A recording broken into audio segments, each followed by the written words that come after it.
बुद्धिमान की परीक्षा बहुत समय पूर्व जब गुरुकुल शिक्षा की प्रणाली होती थी, तब हर बालक को अपने जीवन के 25 वर्ष गुरुकुल में बिताना पड़ता था।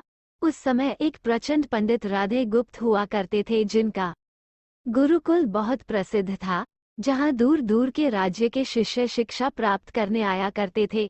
बात उन दिनों की है जब राधे गुप्त की उम्र ढलने लगी थी और उसकी पत्नी का देहांत हो चुका था। घर में विवाह योग्य एक कन्या थी। राधे गुप्त को हर समय उसकी चिंता सताती रहती थी। वो उसका विवाह एक योग्य व्यक्ति से करना चाहते थे जिसके पास संपत्ति भले ना हो पर वो कर्मठ हो, जो किन्हीं भी परिस्थिति में उसकी बेटी को खुश रखे और उचित समय पर उचित निर्णय ले सके। एक दिन उनके मस्तिष्क में एक ख्याल आया और उन्होंने इस परेशानी का हल सोचा कि क्यों न वो अपने खुद के शिष्यों में से ही योग्य वर की तलाश करे। उनसे बेहतर उनकी बेटी के लिए और क्या हो सकता है। इस कार्य के लिए उन्होंने बुद्धिमान की परीक्षा लेने का निर्णय लिया और सभी शिष्यों को एकत्र किया। राधे गुप्त ने सभी से कहा कि वे एक परीक्षा आयोजित करना चाहते हैं जिसमें सभी की बुद्धिमानी का परिचय होगा।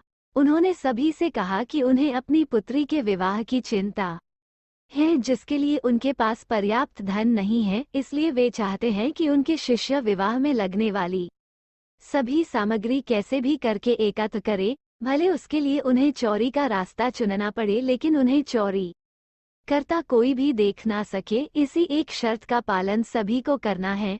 अगले दिन से सभी शिष्य कार्य में जुट गए।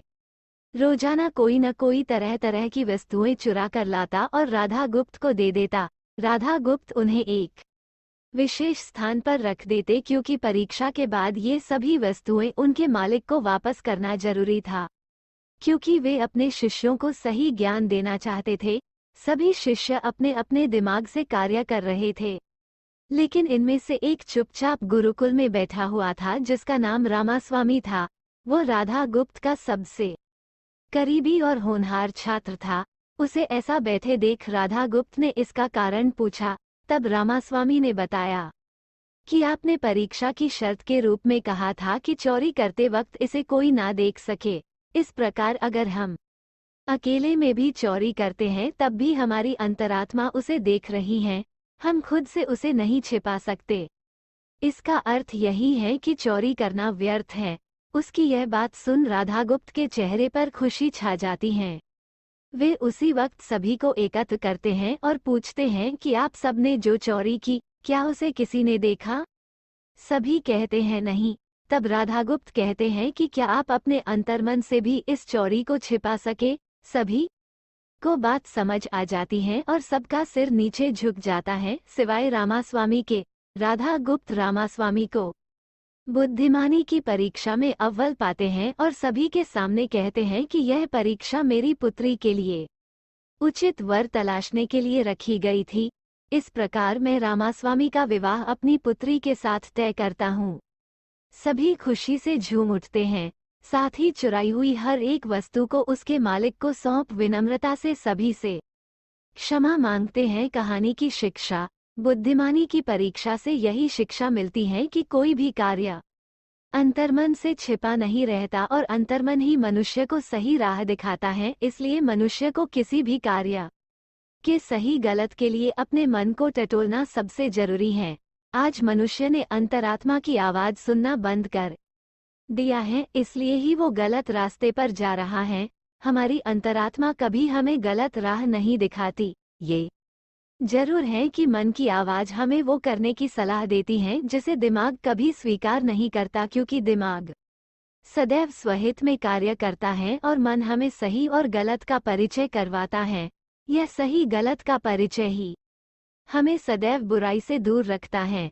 किसी भी कार्य के पहले हमें मन की आवाज जरूर सुनना चाहिए। इस परीक्षा के जरिए राधागुप्त ने अपनी पुत्री के लिए एक उचित वर भी तलाश लिया और शिष्यों को जीवन का अमूल्य ज्ञान दिया। आज के वक्त में कोई भी शिक्षक एवं शिक्षण पद्धति मनुष्य को धन कमाने तक का ही ज्ञान देते हैं। एक बालक का सर्वांगीण विकास कहीं न कहीं लुप्त हो चुका है। आज का मनुष्य केवल बड़े होकर एक धनवान व्यक्ति बनने का ही ज्ञान विद्यालयों में लेता है, उस बालक को सही गलत का बोध कराने का दायित्व कोई भी नहीं लेता, क्योंकि उनके माता पिता भी आज के दौर में बस पैसा कमाने में लगे रहते हैं और शिक्षक भी केवल किताबी ज्ञान देकर अपने दायित्व से मुख मोड़ लेता है। ऐसे में ये छोटी छोटी कहानियाँ व्यक्ति को सही गलत सिखाने में अहम भूमिका निभाती हैं, लेकिन आजकल इसके लिए भी वक्त मिलना मुश्किल है। यह एक गंभीर समस्या है जिसके फलस्वरूप आज के बच्चे आसानी से गलत राह पर चलने लगते हैं और उन्हें इसका भान तब होता है जब वे पूरी तरह ग्रस्त हो जाते हैं। अतः जरूरी है कि हम सभी आज की पीढ़ी को ज्ञानवर्धक बातें भी सिखाएं। अन्य हिंदी कहानियाँ एवं प्रेरणादायक प्रसंग के लिए चेक करें हमारा YouTube चैनल। कहानी सुनने के लिए धन्यवाद।